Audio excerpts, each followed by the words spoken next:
Je donne maintenant la parole à Adela Mara, donc, qui va nous parler de son expérience personnelle, son expérience aussi militante, associative, professionnelle, qui l'a conduite sur Villiers-sur-Marne et Champigny. Donc déjà, je tenais à remercier les organisateurs pour l'initiative de ne pas se calquer sur l'agenda médiatique et de nous donner la possibilité de traiter ce sujet politiquement, en profondeur, avec un recul nécessaire et de ne pas sombrer dans le sensationnalisme. Je tenais aussi au préambule à rendre hommage aux jeunes qui ont contribué à ce que nos projets avancent, parce que sans leur adhésion, tout devient compliqué et ceux de mon secteur ont eu l'intelligence, le courage et la sagesse de s'inscrire dans la dynamique positive qu'on leur proposait. À titre personnel, j'ai une particularité en fait d'avoir été confronté à ce phénomène sous 3 angles. Pour prendre une image footballistique, j'ai été supporter, après j'ai été joueur, et maintenant je suis un peu, on va dire, membre de la fédération, on va dire ça comme ça. Et donc je vais développer mon propos sur 2 points, donc la problématique du conflit lié au territoire auquel j'appartiens et mon positionnement politique sur ce sujet. Donc la problématique Hautenoux-Bois-l'Abbé. Donc Hautenoux, c'est un quartier à Villiers-sur-Marne dans le 94 et le Bois-l'Abbé, c'est un quartier à Champigny dans le 94 aussi. La rivalité, elle existe depuis les années 80 et depuis les années 90, il y a eu une reprise des violences qui était assez importante, qui démarre, si mes souvenirs sont bons, d'une casquette. Enfin, mes souvenirs sont bons, ça démarre d'une casquette et de là, il y a eu des gros affrontements et on a eu une chance, c'est qu'il n'y a pas eu de mort et c'est même un miracle. Il y a eu des comas, il y a eu des gens en prison, il y a tout eu, mais il n'y a pas eu de mort. Le conflit, il est largement connu, en tout cas au moins dans le département. Et pour la petite anecdote, il y a Rof qui avait fait une chanson en 94 et quand il aborde les 2 quartiers, il l'aborde sur le prisme des embrouilles et nous sommes même de faire la paix. La particularité donc dans le territoire, il n'y a pas de lycée à Villiers-sur-Marne, donc la majorité des Villiérains, on va au lycée à Champigny, et la gare principale, elle se trouve à Villiers. Donc les zones d'affrontement, vous pouvez le deviner, c'est la gare de Villiers et les lycées alentours, enfin les lycées à Champigny. Donc mon point de vue dessus, donc en tant que spectateur, donc quand j'étais un petit, j'entendais les embrouilles, il y a une circulation des conflits qui se fait sous différents canaux, donc le bouche à oreille. Il y a certains qui ont pu être témoins des descentes, des organisations de descente des grands. Pour ceux qui ont des grands frères, les histoires, elles nous arrivent très facilement. Et puis après, nous, entre nous, même petits, on se chauffe la tête. Il y a une sorte de transmission de la fierté du territoire. Et on s'imprègne d'un héritage très jeune. Et implicitement, on se sent sommé de reprendre le flambeau. C'est-à-dire qu'on connaît même pas encore, on connaît personne du quartier rival, qu'on sait qu'on va devoir s'y frotter et d'être digne de l'événement. Et pour reprendre les propos d'un ami, il disait les embrouilles, c'est comme un examen. On sait qu'on passera tôt ou tard. C'est à peu près ça. Et on attend notre tour. Et la volonté, c'est, comme je vous dis, de représenter le quartier, d'être à la hauteur de l'événement et de rentrer dans le panthéon de la street, au vrai bonhomme, la cité reconnaissante. Donc, en tant que protagoniste, donc c'est à partir du lycée vraiment qu'on est directement confronté parce que moi j'étais au lycée à Champigny. Le quartier fait partie de notre identité qu'on doit défendre. C'est une ambiance qui est constante, qui est pesante et elle guide notre quotidien. On est conditionné psychologiquement, on est prêt à en découdre. Tout le temps on se sent prêt et c'est pour ça qu'on marche soit en groupe, soit armé. Pour l'anecdote, moi je venais au lycée avec un marteau. Voilà. Et le pire, le plus grave, c'est que j'étais prêt à mettre des coups de marteau.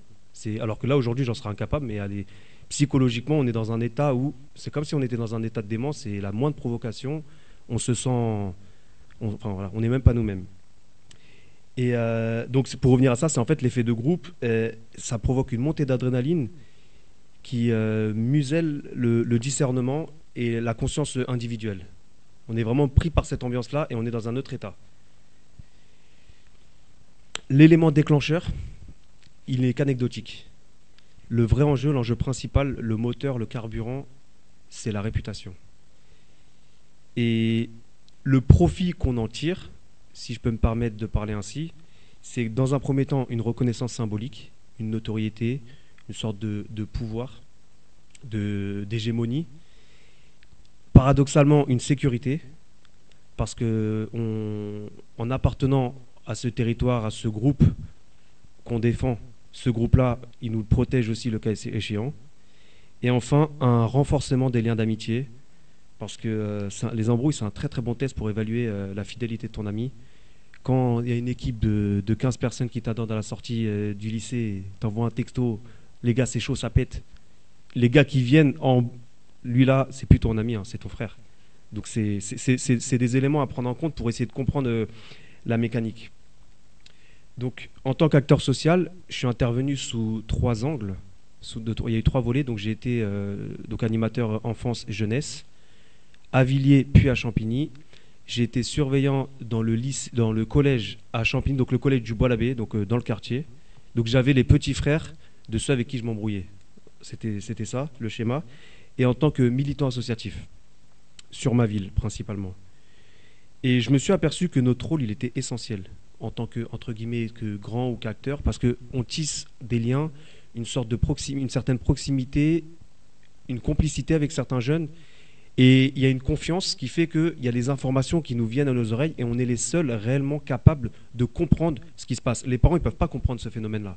Nous, on peut comprendre parce qu'on est passé par là. Et à ce moment-là, j'ai pris conscience qu'il y avait possibilité de faire quelque chose. Et je voudrais ouvrir une petite parenthèse parce que c'est quelque chose qu'il ne faut pas négliger aussi.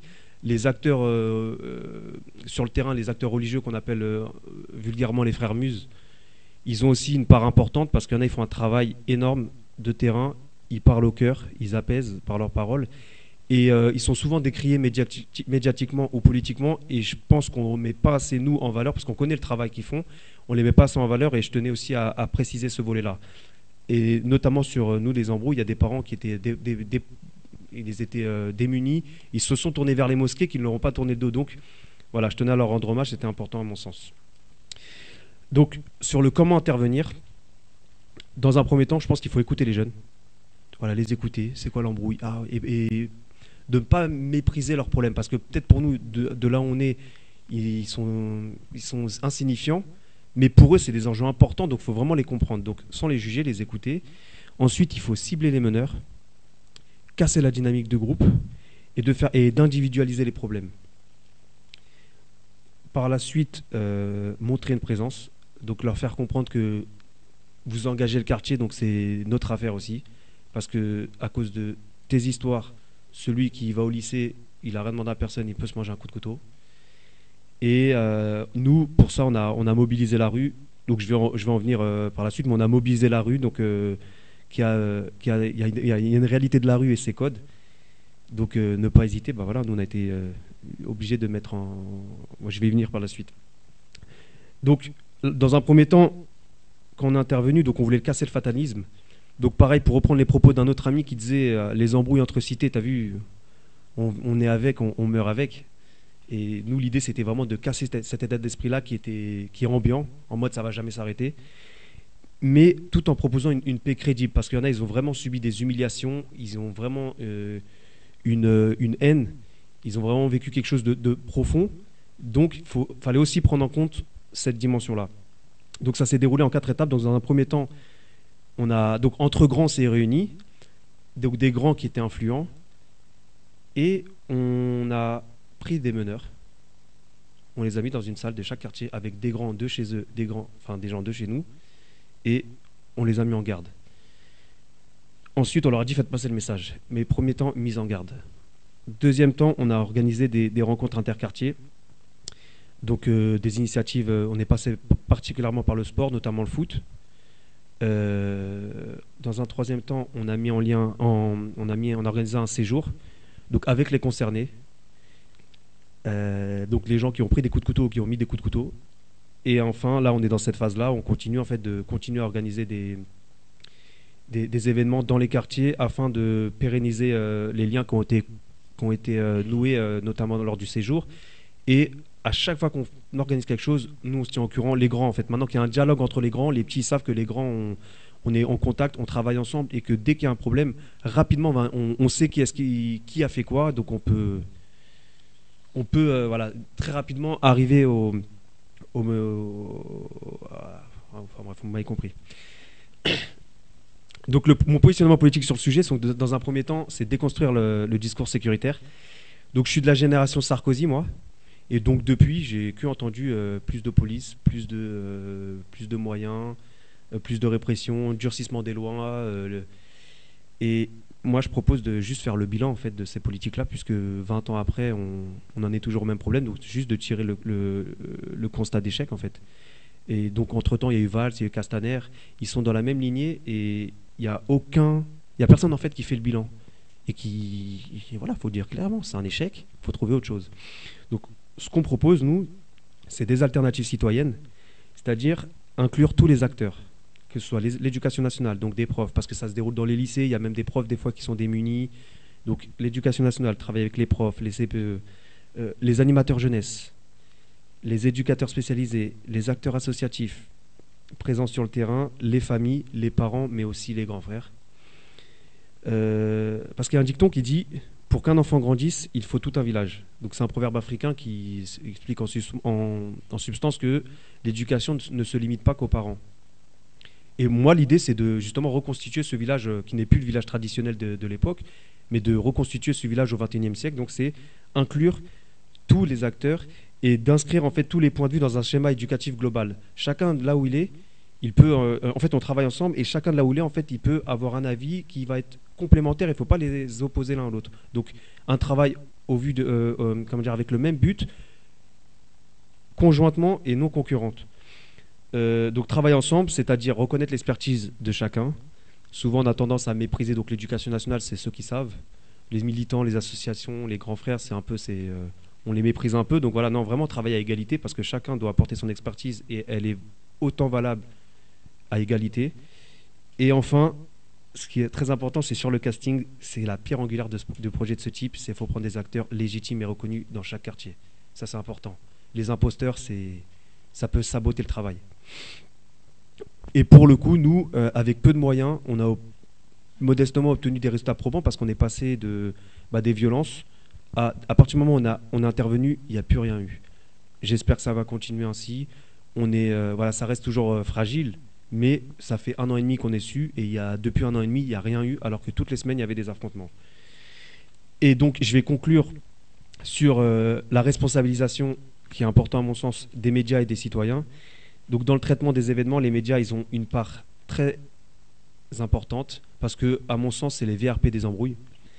Parce que c'est les meilleurs relais aux prétendants à la meilleure réputation.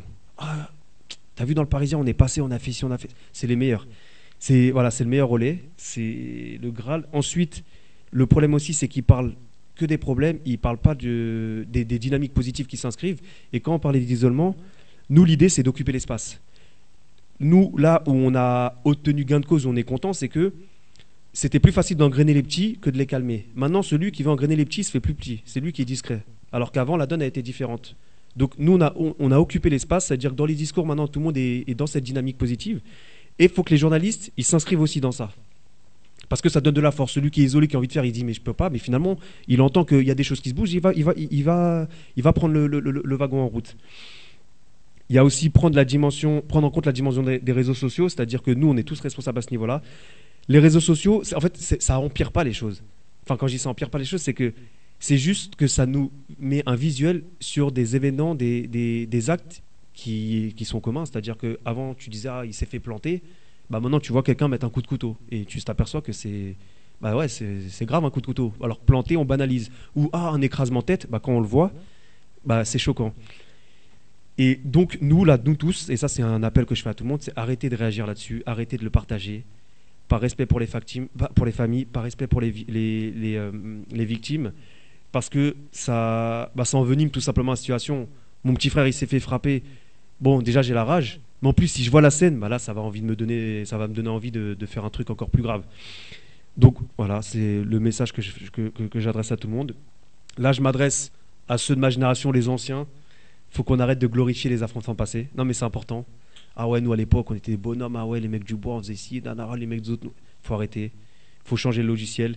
Le code de l'honneur. Ah oui, parce qu'aussi, on a tendance aussi à mythifier nos époques. Nous à l'époque, on était des vrais. Eux, c'est des mythos. Non, à l'époque, comme maintenant, il y a des vrais, il y a des fous, il y a des inconscients, il y a des courageux et il y a des lâches.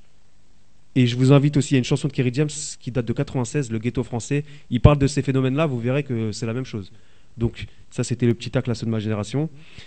Il y a tout un logiciel à revoir, donc déconstruire, comme je dis, les modèles actuels. Pour nous, là, maintenant, voilà, mettre en avant les artistes, les intellectuels de quartier, les sportifs. Moi, comme je dis aux petits, moi, j'attends juste qu'il y en a un qui prend en Ligue 1 ou qui... Le Mbappé, là, il vient, il marque et puis il met un dédicace au tout. Moi, ça me va, moi. Là, tu as représenté le quartier, on est fiers de toi. Voilà, c'est ça qu'il faut mettre en avant. C'est pas le côté, la violence. Là, lui, c'est le caïd. Lui, c'est... Voilà, donc c'est toutes ces choses-là à revoir.